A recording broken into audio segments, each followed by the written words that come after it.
नमस्कार, संसद टीवी में आपका स्वागत है। मैं हूं प्रतिबिंब शर्मा और आप देख रहे हैं संवाद। और संवाद में आज हमारे साथ हैं डॉक्टर जितेंद्र सिंह, जो विज्ञान और प्रौद्योगिकी मंत्रालय के राज्य मंत्री स्वतंत्र प्रभार, पृथ्वी विज्ञान मंत्रालय के राज्य मंत्री स्वतंत्र प्रभार, प्रधानमंत्री कार्यालय में राज्य मंत्री, कार्मिक लोक शिकायत और पेंशन मंत्रालय में राज्य मंत्री, परमाणु ऊर्जा विभाग में राज्य मंत्री और अंतरिक्ष विभाग में राज्य मंत्री। आपका बहुत बहुत स्वागत है। आपका मैं परिचय केंद्रीय मंत्री कहकर भी करवा सकता था। मैंने इसलिए ये सारे विभागों की जानकारी जो है उपलब्ध करवाई अपने दर्शकों को कि हम एक से जब दूसरा काम करते हैं तो हमें लगता है कि बहुत सारा काम कर दिया। आप एक साथ इतने विभागों के लिए काम कर रहे हैं, इतना सारा उत्तरदायित्व है, कितना चुनौतीपूर्ण होता है? नहीं, धन्यवाद। सबसे पहले तो प्रतिबिंब जी, आपने यहाँ अवसर दिया जी बात करने का। बाकी चुनौती तो क्या है कि मोदी जी के नेतृत्व में जब काम कर रहे हो तो स्वयं ही एक ऊर्जा का निर्माण हो जाता है और एक ऐसा इकोसिस्टम बनता है कि मोदी जी की टोली का हर व्यक्ति उस प्रकार से समर्पित रहता है कि हमें 24/7 अपना we have to give our best. तो बाकी तो ये लर्निंग प्रोसेस है जी। ये अलग अलग क्षेत्र हम सब उसका पहले अध्ययन करके तो नहीं आए होते, लेकिन धीरे धीरे व्यक्ति सीखता जाता है और अपनी क्षमता और अपनी समझ के मुताबिक उतना अपनी भूमिका अदा करनी। प्रधानमंत्री की एक बात और कोट करते हैं आप हमेशा कार्यक्रमों में, मिनिमम गवर्नमेंट और मैक्सिमम गवर्नेंस। और आपका ये कहना है कि भारतीयों का जीवन आसान बनाने की एक प्रक्रिया है। ये प्रक्रिया 9-10 वर्षों में कहाँ तक पहुँची? नहीं, निश्चय ही जब मिनिमम गवर्नमेंट मैक्सिमम गवर्नेंस की बात करते हैं तो आम व्यक्ति की शायद समझ में तुरंत नहीं आता, लेकिन शायद अगर सरल शब्दों में कहा जाए तो एक वाक्य में कहा जा सकता है कि सरकार का अभाव भी नहीं और प्रभाव भी नहीं। अभाव नहीं का मतलब कि सरकार है, एक वसीला है कि अगर मुझे कभी आवश्यकता पड़ती है तो मेरे रेस्क्यू को आने के लिए सरकार तैयार है। लेकिन साथ ही साथ ऐसा भी नहीं है कि उसका अनुचित अनावश्यक मेरे ऊपर प्रभाव है। यानी सरकार as a facilitator, not as an intimidator. और वो जुड़ जाता है फिर नागरिक केंद्रित प्रशासन के साथ। वही मूल अर्थ है कि जहाँ पारदर्शिता भी हो, जहाँ भ्रष्टाचार भी ना हो, जहाँ नागरिक की हिस्सेदारी भी हो और अंततः नागरिक के जीवन को सरल बनाने का लक्ष्य भी रहे, ease of living. Jammu Kashmir से आपका निकट का संबंध है और ये गवर्नेंस पिछले कुछ वर्षों में वहाँ भी नज़र आ रही है। कितना बदलाव आया है वहाँ के बयार में, वहाँ के विकास में, वहाँ के इंफ्रास्ट्रक्चर में? बहुत सारे ऐसे नियम थे जो वहाँ पर लागू नहीं हो पा रहे थे, क्योंकि तत्कालीन सरकारें 370 की आड़ में अपनी सुविधा अनुसार नियम लागू किया करती थी। उदाहरण के तौर पर एक बहुत बड़ी विडंबना तो ये थी कि देश भर में विधानसभाओं का कार्यकाल 5 साल का था, लोकसभा का भी, लेकिन जम्मू कश्मीर की विधानसभा का कार्यकाल 6 वर्ष तक रहा, उस दिन तक जिस दिन के 5 और 6 अगस्त को 370 अनुच्छेद को समाप्त नहीं किया गया। और ये एक लेगेसी थी जिसको कहा जाता है कि one of the darkest periods of Indian democracy. Emergency में इंदिरा जी ने एक संशोधन ला करके कार्यकाल उस समय 5 से 6 वर्ष किया था और उस समय की जो सरकार थी जम्मू कश्मीर, उसने तुरंत उसे अपना लिया। लेकिन 3 वर्ष के बाद जब सरकार बदली, जब मोरारजी भाई वहाँ पर प्रधानमंत्री बने और इसे रिवर्स किया गया, एक और संशोधन लाया गया 45-46 अमेंडमेंट इस तरह से, तो उस समय उसी सरकार ने जो जम्मू कश्मीर में थी 370 की आड़ लेकर के कहा कि ये हमारे हित में नहीं है जी। अब ये उनके हित में नहीं था, प्रदेश के हित में नहीं था, कि परिवार के हित में नहीं था, लेकिन उस समय उनको 370 नज़र आ गया क्योंकि 6 साल बरकरार रखने थे। जब अपनाना था तब नहीं आया। तो कहने का तात्पर्य ये तो किन्हीं कारणों से बहुत सारे नियम लागू नहीं हो रहे थे। सेल्फ अटेस्टेशन मोदी जी ने आते ही 3 महीने के भीतर कर दिया था कि हमें गेस्टेड अफसर के पास जाकर के अपने दस्तावेज अटेस्ट कराने की आवश्यकता नहीं। और एक बहुत बड़ा संदेश किया देश के कोने कोने में कि अब एक ऐसी सरकार है मोदी जी के नेतृत्व में कि जिसमें इतनी क्षमता है, इतना भरोसा है कि वो अपने देश के नागरिक पर, अपने देश के युवा पर विश्वास कर सके। इसी तरह 1 जनवरी 2016 से DOPT ने ही एक आदेश जारी करके, कि मोदी जी ने उसका आह्वान लाल किले से किया था और उसके ऊपर फॉलोअप कार्रवाई करते हुए 1 जनवरी 2016 से हमने इंटरव्यू की प्रथा समाप्त कर दी अनेकों पदों के लिए, ताकि वो जो शिकायतें आती थी कि किसी बच्चे को रिटर्न में 100 अंक मिलते लेकिन उसको अगर नियुक्ति करने का समय आता तो कई बार उसको पीछे करने के लिए उसके इंटरव्यू के नंबर कम कर दिए जाते, तो उस तरह की शिकायत या शक व शुबा ना रहे वो समाप्त कर दिया गया और केवल क्वालिफाइंग कर दिया गया इंटरव्यू। अब बाकी प्रदेशों में लागू हुआ, लेकिन जम्मू कश्मीर में वो गवर्नर राज लगने के बाद हुआ। तो इस प्रकार से निश्चय ही जिन नियमों का और मोदी जी के आने के बाद जो अनेकों इस तरह के रिफॉर्म्स आए हैं गवर्नेंस में भी, जो केवल गवर्नेंस तक ही सीमित नहीं है, जो वास्तव में जिनका दूरगामी सामाजिक और आर्थिक प्रभाव भी है, सोशो इकोनॉमिक इम्पैक्ट भी है, उनका लाभ जिस प्रकार से देश के अन्य प्रदेशों एवं केंद्र शासित राज्यों को प्राप्त हो रहा था, उस तरह से जम्मू कश्मीर में प्राप्त हो पाए, ये सुनिश्चित करने में इस बदलाव का बहुत बड़ा रोल रहा है। जी, अब तो वहाँ पर G20 भी हो रहा है, फिल्म फेस्टिवल भी हो रहा है, फिल्मों की शूटिंग्स भी हो रही हैं, तमाम पर्यटक रिकॉर्ड संख्या में वहाँ पर पहुँच रहे हैं। बड़ी उपलब्धि। निश्चय, क्योंकि और मैं समझता हूँ कि एक मेंटल बैरियर्स थे जो वहाँ के लोगों के बीच में और शेष भारत के लोगों, वो भी जाते रहे, क्योंकि जब कोई वहाँ से व्यक्ति बाहर निकलता तो उसको भी लोग कुछ दूसरी नज़र से देखते कि भाई ये स्पेशल स्टेटस वाला है, और वो भी अपने आप को कुछ अनोखा पाता जी। अब वो जो फीलिंग ऑफ बिलोंगिंग है, वो जो भारतीयता का एहसास जो बाकी देशवासियों में है, अब वो वहाँ के नागरिक को भी होने लगा है। जी। एक विभाग है जिसके साथ आप काफ़ी समय तक जुड़े रहे, पूर्वोत्तर क्षेत्र विकास, वहाँ की भी बात कर रहे हैं, वहाँ पर भी बदलाव की बयार बह रही है। पूर्वोत्तर का ये है कि जब मोदी जी की सरकार आई तो पूर्वोत्तर में अगर दिल्ली से कोई नेता जाता तो कहते थे मिनिस्टर फ्रॉम इंडिया। तो आप वहीं से अनुमान लगाइए कि कितना बदलाव है। आज उसी पूर्वोत्तर को मोदी सरकार के डेवलपमेंट मॉडल की एक मिसाल कहा जाता है। वहाँ से जो बच्चे बाहर आने में परहेज़ करते थे क्योंकि उन्हें लगता था कि बाहर जाएंगे ना मालूम उनके साथ किस प्रकार का सलूक किया जाएगा, आज वही बच्चे, आप किसी भी हवाई जहाज़ में बैठ जाइए, दक्कन, हैदराबाद, चेन्नई से लेकर के उत्तर जम्मू, लद्दाख तक आपको क्रू में नॉर्थ ईस्ट के बच्चे मिलेंगे। यानी aviation industry, tourism industry, hotel industry, यानी इतनी प्रतिभा थी, लेकिन उनको अलग थलग रखा गया था। और ये मोदी जी ने आकर के जी, जैसे उन्होंने पहले ही कहा था कि भारत माता का समूचा विकास तभी संभव है कि दोनों भुजाओं का एक समान विकास हो, और पूर्वोत्तर को विशेष ध्यान दिया गया। अनेकों ऐसी, आप अनुमान लगाइए, पूर्वोत्तर में ऐसे स्थान जहाँ पर के हवाई अड्डा ऐसे 50 साल पहले बनना चाहिए था, हवाई अड्डे नहीं थे। उदाहरण के तौर पर सिक्किम जो वर्ल्ड टूरिस्ट स्पॉट है, पेंगोंग का एयरपोर्ट मोदी जी ने जाके उसका उद्घाटन किया। वो तो ग्रीनफील्ड एयरपोर्ट। अरुणाचल प्रदेश जो तो सीमावर्ती क्षेत्र है, द नॉर्दर्न ईस्टर्न मोस्ट, और वहाँ पे तो एक जंग भी हो चुका है 1962 में भी। वहाँ पर अब जाकर के ईटानगर में हवाई अड्डा बना। 3-4 ऐसे प्रदेश थे जहाँ लोगों ने रेलगाड़ी नहीं देखी थी, मेघालय, अरुणाचल प्रदेश, आज वहाँ से रेलगाड़ी चलती है। ईटानगर से मोदी जी ने स्वयं फ्लैग ऑफ की थी अरुणाचल एक्सप्रेस। पटरियों का जाल बिछ गया है।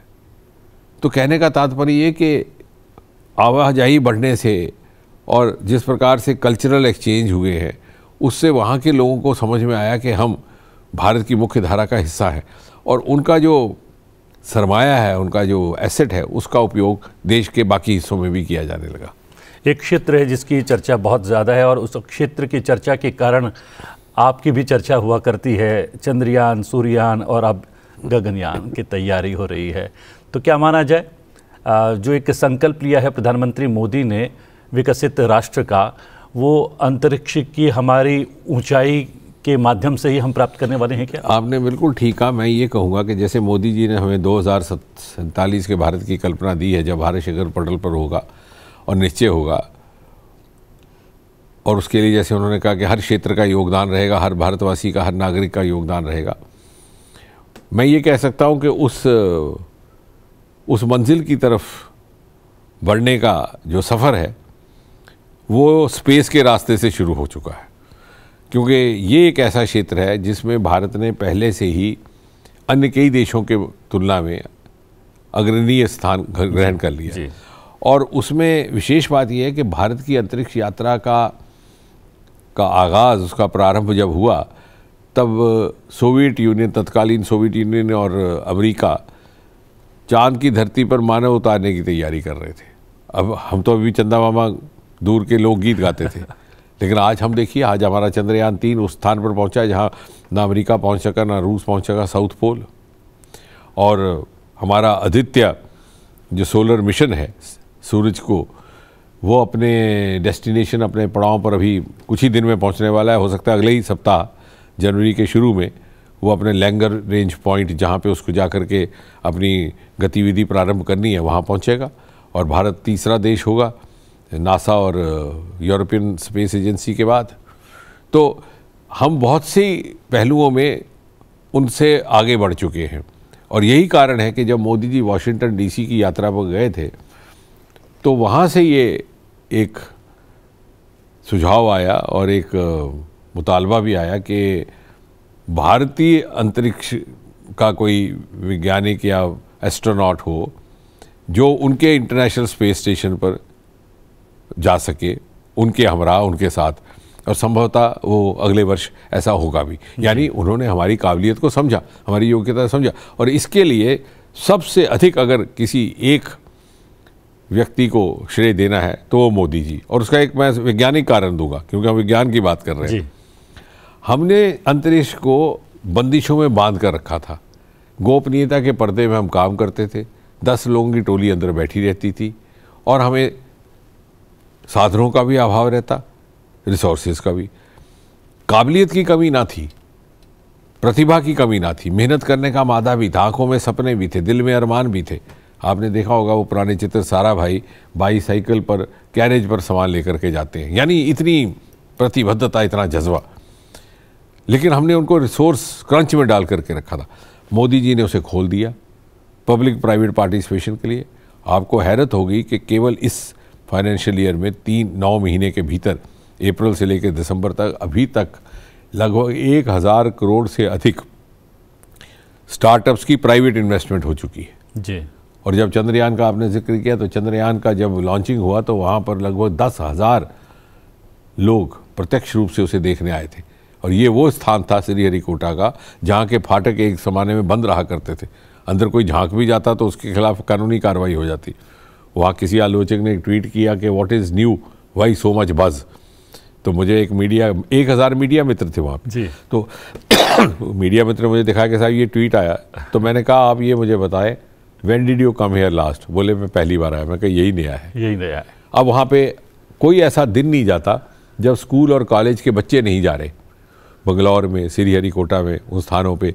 तो उससे क्या हुआ, एक तो इंडस्ट्री को भी दिलचस्पी आई, हमारी फाइनेंशियल पूलिंग बहुत ज़्यादा बढ़ने लगी, साथ ही साथ नॉलेज पूलिंग भी हुई जी। एक मिश्रण तैयार हुआ। ये यंग माइंड्स, हमारे जो प्राइवेट स्टार्टअप्स यंग आए हैं, जो आरंभिक समय में आए, स्काई रूट इत्यादि, वो अब एंटरप्रेन्योर्स बन चुके। यानी मेरे ख्याल से दुनिया के पहले कुछ एक स्टार्टअप्स थे जो प्राइवेट रॉकेट लॉन्च कर रहे थे, अब तो ऑर्बिट में जाने के लिए तैयार। यानी हमने अपनी प्रतिभा को बंदिशों में, बेड़ियों में जकड़ करके रखा था। मोदी जी ने बहुत बड़ी उसको राहत दे करके एक बहुत बड़ा उपकार किया है इस विभाग पर। और ये अंतरिक्ष क्षेत्र से जुड़े स्टार्टअप की बात करें तो सिंगल डिजिट हुआ करता था। निश्चय सिंगल डिजिट, और अब 150 से ज़्यादा। हाँ, ये बल्कि मैं तो कहूँगा 150 भी क्रॉस कर गया। कल ही मैं देख रहा था लगभग 189-90 तक हम पहुँच गए जी। और दिन प्रतिदिन बढ़ते जा रहे हैं जी। और भारत ने एक और भी एक मिसाल कायम की है दुनिया के लिए। हमने रॉकेट लॉन्चिंग तक ही अपने आप को महदूद नहीं रखा जी।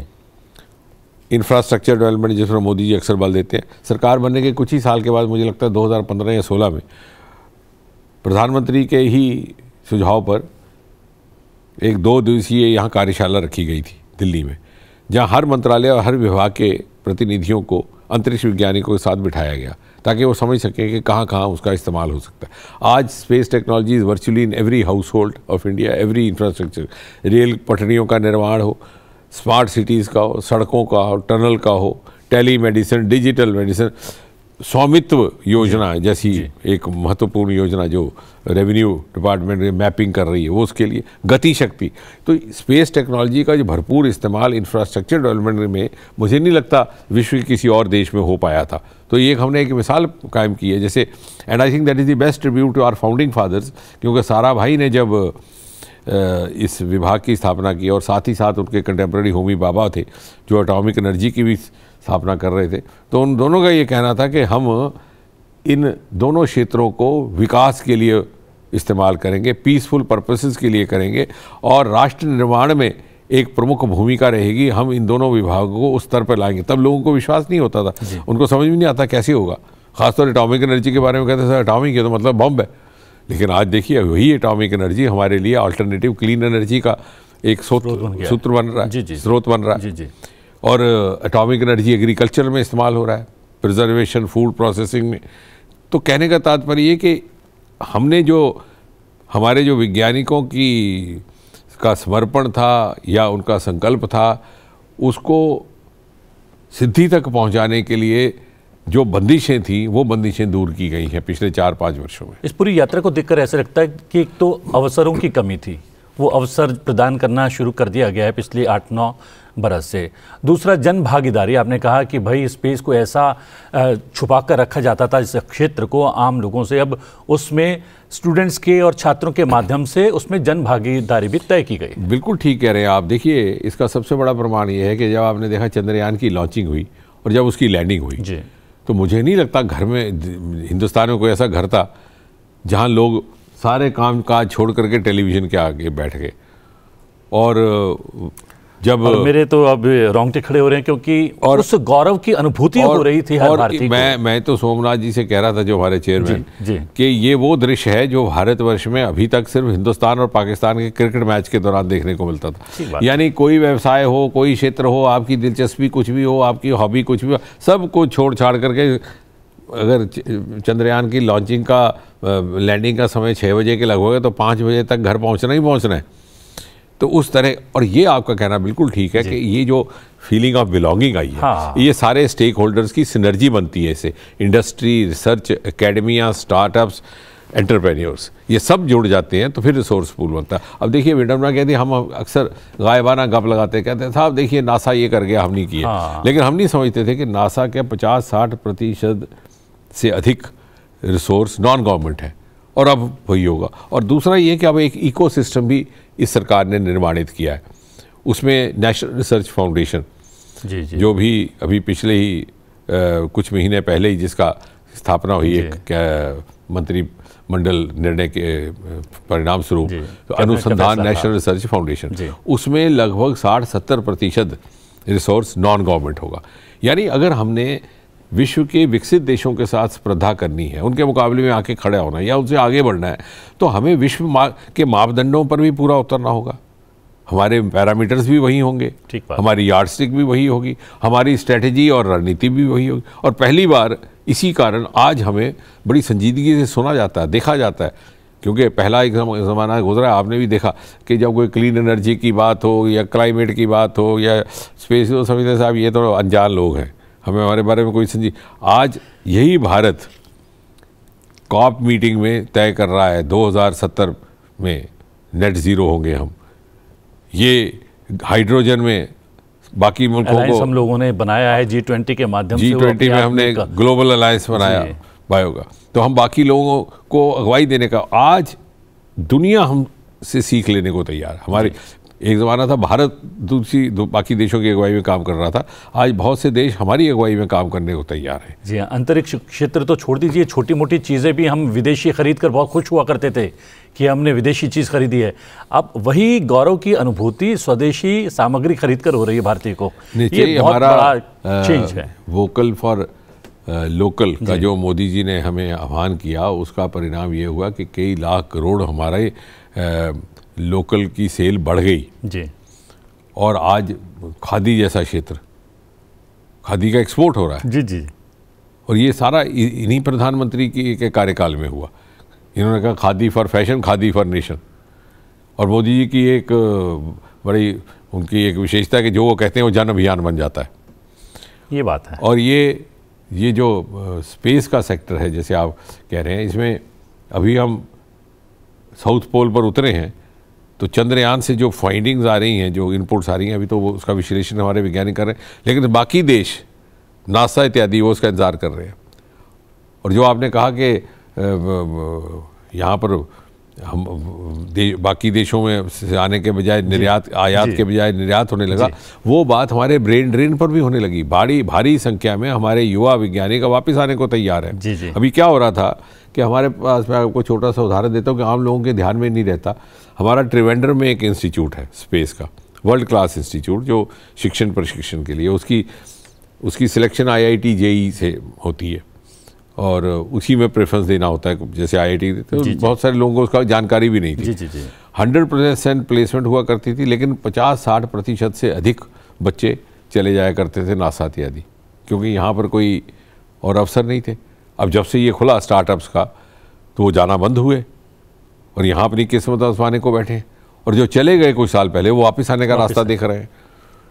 तो हमने सिर्फ वोकल फॉर लोकल नहीं किया, जो लोकल अनलोकल हो गया था वो भी लोकल बनने को तैयार है। और हमने देखा कि विदेशों में जो भारतीय रह रहे हैं, अब उनको अलग अलग देशों के नागरिकों की देखने की जो नजरिया है उसमें परिवर्तन आ गया। बिल्कुल ठीक है आपने, भाव आ गया है भारतीयों को लेकर जो है। बिल्कुल ठीक है। जितने हमारे स्टार्टअप्स हैं, चाहे वह स्पेस स्टार्टअप्स हैं नासा में, चाहे हमारे IT स्टार्टअप्स हैं, जितने भी ग्रुप्स बने हैं वो भारतीय मूल के बच्चों को तरजीह देते हैं, प्रेफरेंस देते हैं। और मैंने बल्कि पूछा है और कि ऐसा क्यों है, कुछ बर्लिन के कुछ विज्ञान, तो उन्होंने 3-4 गुण गिनवाए कि साहब बड़े मेहनती हैं, बड़े प्रतिबद्धता से काम करते, और आखिर में उन्होंने कहा कि ये वीकेंड छुट्टी नहीं मनाते। सबसे ज़्यादा काम करने वाले लोगों में से भारतीय हैं।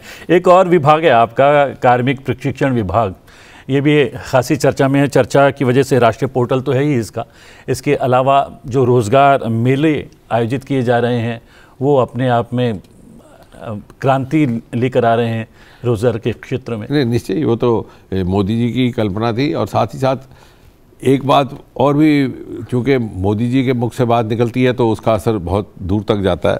ये भी एक समझाने का काम हुआ है कि रोज़गार का अर्थ केवल सरकारी नौकरी नहीं जी। और इसी तरह से जैसे आपने कहा कि स्टार्टअप्स में वो रिफ्लेक्ट होता है कि जहाँ सिंगल डिजिट से हम 190 तक पहुँच गए स्पेस में, और ओवरऑल हम स्टार्टअप्स में मात्र 350-400 थे, आज 1.25 लाख तक। और वो, लेकिन साथ साथ सरकारी नौकरी में भी मेरिट रहे, उसके लिए बहुत से रिफॉर्म्स लाए गए। इंटरव्यू की प्रथा समाप्त हो गई, ऑनलाइन सारा कुछ होने लगा, ट्रांसपेरेंसी आई। अब देखिए जो नवनियुक्त हो रहे हैं उनका इतना ऊंचा लेवल है ऑफ मेरिट, और उनके लिए मिशन कर्मयोगी प्रारंभ जैसा एक उपलब्ध सुविधा करवा दी गई, ताकि वो अपना नया दायित्व ग्रहण करते ही अपने आप को उसके लिए शिक्षित प्रशिक्षित कर सकें ऑनलाइन।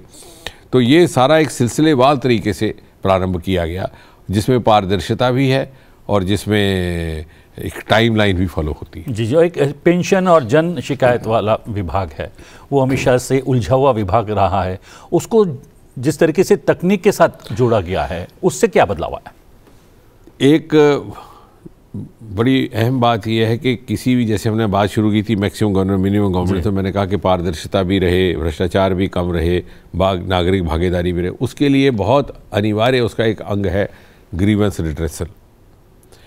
जब किसी कोई शिकायत आती है तो ज़रूरी नहीं कि उसमें सब्जेक्टिविटी, मेरा तो ये मानना है कि अगर 2-3 जगह अलग अलग जगह से शिकायत आती है और एक ही जगह रखी है, तो इसका अर्थ है कि कहीं ना कहीं हमारी कोताही है जी। तो ये ग्रीवेंस रिड्रेसल, एक और तो उस नागरिक को हम एड्रेस कर रहे हैं, उसकी ग्रीवेंस को या उसकी एस्पिरेशन को, दूसरी ओर हम अपने आप के लिए भी एक फीडबैक ले रहे हैं जी। 2014 में जब ये सरकार आई तो आलम यह था कि पूरे देश भर में से कुल मिलाकर के साल में केवल और केवल 2 लाख शिकायतें आती थी। यानी लोगों को लगता था कि शिकायत दर्ज करा दो, कोई जवाब आता नहीं। आज 20-22 लाख, यानी कई गुना बढ़ गए।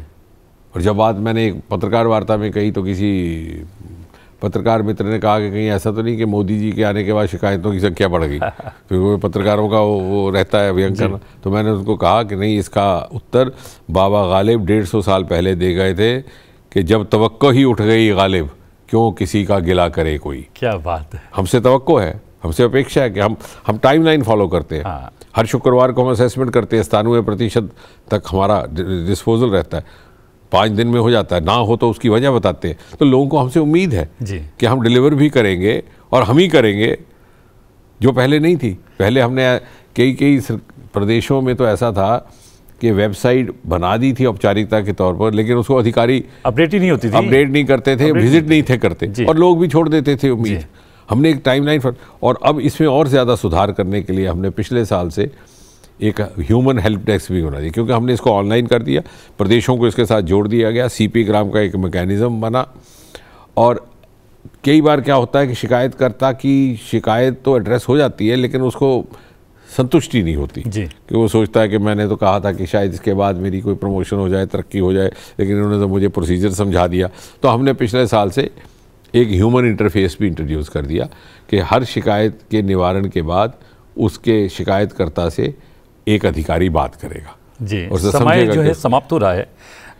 ये तो वो तमाम बातें हो गई जो मैंने आपसे पूछी हैं। कोई एक बात जो आपके दिल की करीब हो और आप लोगों के साथ उसे शेयर करना चाहते हो चलते चलते? नहीं, मुझे लग रहा है कि एक तो आने वाले समय में हमारा जो महत्वपूर्ण एक मिशन रहेगा, जैसे आपने अंतरिक्ष की बात की है, तो आदित्य रहेगा जो जाकर के सूरज के रहस्यों को खोज करेगा, क्योंकि अब हमारा स्टेक बहुत बढ़ गया है स्पेस में। बहुत सारे हमारे सैटेलाइट्स हैं और सोलर विंड्स निकलती हैं, कभी गर्म तूफान आते हैं, उससे क्या नुकसान है उसकी स्टडी, और वो बहुत ही कुछ ही दिनों में शुरू करेंगे। गगनयान हमारा 2025 में रहेगा। लेकिन ये सब इसलिए संभव हुआ कि हमारे सरकार के मुखिया एक ऐसे व्यक्ति हैं who has the courage and conviction to break the taboos of the past। जैसे अंतरिक्ष को खोला, 70 वर्ष तक हम एक पर्दे में काम करते रहे, गोपनीयता में, उम्मीद भी छोड़ बैठे थे कि ये निज़ाम बदलेगा। तो कहने का तात्पर्य ये कि नीति निर्धारकों के स्तर पर और राजनीतिक नेतृत्व के स्तर पर जिस प्रकार का इनेबलिंग वैल्यू अब हमें मिला है काम करने का, इसलिए इस तरह का शायद पहले कभी हमें उपलब्ध नहीं था। और इसलिए this is one of the best times happening for the youth of India. जैसा आपने भी कहा, बाहर जाने की आवश्यकता नहीं, अब सब कुछ यहाँ उपलब्ध है। अब इकोसिस्टम ऐसा है जो उनका सहयोग करता है। अब सरकार ऐसी है जो इंटिमिडेशन नहीं करेगी, फैसिलिटेशन करने का रुझान रखती है। और एक मंच सज गया है। अब हमें सबको सम्मिलित रूप से कदम ताल करते हुए आगे बढ़ना है और विकसित राष्ट्र बनाना है, एक संकल्प लेना है। समय आपने निकाला बहुत व्यस्त कार्यक्रम से, बहुत बहुत धन्यवाद आपका। धन्यवाद समय निकालने के लिए। संवाद में आज के लिए इतना ही। संवाद में आपसे फिर भेंट होगी एक विशिष्ट विभूति के साथ। फिलहाल मुझे आज्ञा दीजिए, लेकिन देखते रहिए संसद TV। नमस्कार।